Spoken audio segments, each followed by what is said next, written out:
সময় অমূল্য ধন, সময়ৰ টিকনি সদায় আগফালে উৰে। গুৰুত্বপূৰ্ণ সময় এবাৰ গুচি গ'লে পুনৰ ঘূৰাই পোৱা নাযায়। এই কথাবোৰ আমি সৰুৰে পৰা শুনি আহিছোঁ, কিন্তু আমি জানো সময়ক সঠিকভাৱে ব্যৱহাৰ কৰিব পাৰিছোঁ? আমাৰ চাৰিওফালে বহুতোকে দেখোঁ যে তেওঁলোকে গোটেই দিনটো কামত ব্যস্ত থাকে।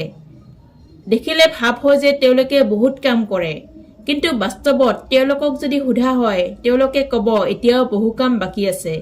কাৰণ সুধিলে ক'ব তেওঁলোকে সময় নাপায়। আমাৰ সকলোৰে হাতত প্ৰতিদিনে ২৪ ঘণ্টা সময় থাকে। তথাপিও আমি এই ২৪ ঘণ্টাত গোটেই দিনটোৰ কাম শেষ কৰিব নোৱাৰোঁ, যদিও গোটেই দিনটোৱে ব্যস্ত থাকোঁ। আনহাতে বহুতেই আছে যিসকলে এই ২৪ ঘণ্টাৰ ভিতৰতে নিজৰ গুৰুত্বপূৰ্ণ কামবোৰ সঠিকভাৱে সম্পন্ন কৰে।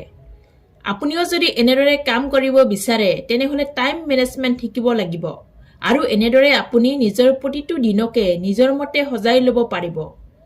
আজি জিম ৰনৰ ৭টা টাইম মেনেজমেণ্ট টিপছ আলোচনা কৰিম। জিম ৰন আছিল আমেৰিকাৰ এজন সফল ব্যৱসায়ী, লিখক আৰু মটিভেশ্যনেল স্পিকাৰ। তেওঁ বহুতো মূল্যৱান গ্ৰন্থ লিখি থৈ গৈছে। জিম ৰনৰ এই টাইম মেনেজমেণ্ট টিপছবোৰে বহুতোকে উপকৃত কৰিছে।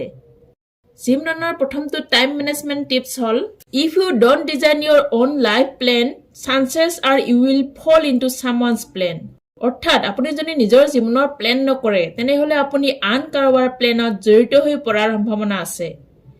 এখন জাহাজে যদি পৰিকল্পনা অবিহনে ডক এৰি গুচি যায়, তেনেহ'লে সেই জাহাজখন লক্ষ্যহীনভাৱে ঘূৰিব আৰু কেতিয়াও লক্ষ্যস্থান নাপাব। ঠিক সেইদৰে আপোনাৰ জীৱনৰ ৰিম'ট কণ্ট্ৰল আপোনাৰ নিজৰ হাতত ল'ব লাগিব, আৰু ইয়াৰ বাবে টাইম মেনেজমেণ্ট কৰিব লাগিব। আৰু টাইম মেনেজমেণ্টত আপুনি আপোনাৰ গোটেই দিনটোৰ পৰিকল্পনা কৰি ল'ব লাগিব, আৰু এইদৰে নিজৰ দিনটোক সঠিক পৰিকল্পনা অনুসৰি সিমান দিনলৈকে পৰিচালনা কৰিব লাগিব যিমান দিনলৈকে আপুনি সফলতা নাপায়। এই পৃথিৱীৰ সকলো সফল মানুহেই এনেদৰে পৰিকল্পনা কৰে। আপুনি যদি এনেদৰে পৰিকল্পনা কৰি নলয়, তেনেহ'লে সৰু সুৰা কথাতে অন্যমনস্ক হৈ পৰিব আৰু সময় অবাবত খৰচ হ'ব। Number 2, think on paper. আপোনাৰ সকলো লক্ষ্য আৰু সপোনবোৰ লিখক। আপুনি হয়তো কাগজতো লিখিব পাৰে, নাইবা নিজৰ মোবাইলত নোট কৰি থ'ব পাৰে। কাৰণ যেতিয়া আপুনি এইবোৰ লিখিব, আপোনাৰ মনত ই অন্যভাৱে প্ৰভাৱ পেলাব, আৰু এনেদৰে আপোনাৰ সপোন আৰু লক্ষ্যবোৰ পূৰণ হোৱাত সহজ হ'ব। বেছিভাগ মানুহে কয় যে তেওঁলোকে ছাকচেছফুল হ'বলৈ বিচাৰে, ডাঙৰ ডাঙৰ সপোন দেখে, কিন্তু এই সপোনবোৰ কেতিয়াও লিখি নাৰাখে। নিজৰ প্লেন আৰু ৰুটিন সদায় লিখি ৰাখক। ই আপোনাক নেক্সট ষ্টেপলৈ লৈ যাব আৰু আপোনাৰ লক্ষ্যত উপনীত কৰাব। Number 3, when you don't control your time will control you. কেতিয়াবা এনেকুৱা দিনো পাৰ কৰা হয় যেতিয়া আপুনি একো প্লেন নকৰিলে আৰু অৱশেষত দেখা গ'ল ৰাতি হৈ গ'ল আৰু আপোনাৰ একো কামেই নহ'ল। এনেদৰে আমাৰ বেছিভাগৰে সময়বোৰ গুচি যায়। জীৱনৰ বাবে কোনো নিৰ্দিষ্ট প্লেন নাথাকে, সময়ৰ কোনো নিৰ্দিষ্ট প্লেন নাথাকে। আপোনাৰ পছন্দই নিৰ্ধাৰণ কৰিব আপুনি কেনেকুৱা মানুহ আৰু আপুনি কি হ'ব। প্ৰতিটো মুহূৰ্তকে আপুনি নিজে কেনেদৰে পাৰ কৰিব তাৰ ওপৰত আপোনাৰ ভৱিষ্যত নিৰ্ভৰ কৰিব। যদি আপুনি নিজকে কণ্ট্ৰল কৰি নিজৰ সময় সঠিকভাৱে ব্যৱহাৰ কৰে, তেনেহ'লে সময়ত আপুনি সফল হৈ উঠিব। অৰ্থাৎ আপোনাৰ সফলতা আৰু বিফলতা নিৰ্ভৰ কৰিছে আপোনাৰ ওপৰত। Number 4, if it's easy to do, it's easy to not do. আমি নিজকে নিজে কওঁ, ইমান সৰু বস্তুটোকে প্লেন কৰিবলগীয়া কি আছে, ইয়া এনেই হৈ যাব। কিন্তু যদি ইয়াক কৰিবলৈও সহজ, তেনেহ'লে ইয়াক নকৰিবলৈও সহজ, আৰু এই কামটো হৈ নুঠাৰো সম্ভাৱনা থাকে। এনেদৰে যিবোৰ সৰু সুৰা কাম আমি ইগন'ৰ কৰোঁ বা এই সৰু কামবোৰ নকৰোঁ কাৰণ ইয়াৰ বাবে একো প্লেন নাথাকে, এইবোৰেই কিছুমান ডাঙৰ কামৰ সৃষ্টি কৰে। সেইবাবে সময়ৰ কাম সময়ত প্লেন অনুসৰি কৰি যাব লাগে, কামটো যিমানেই সহজ আৰু সৰু নহওক কিয়। Number 5, without a sense of urgency desires loses value.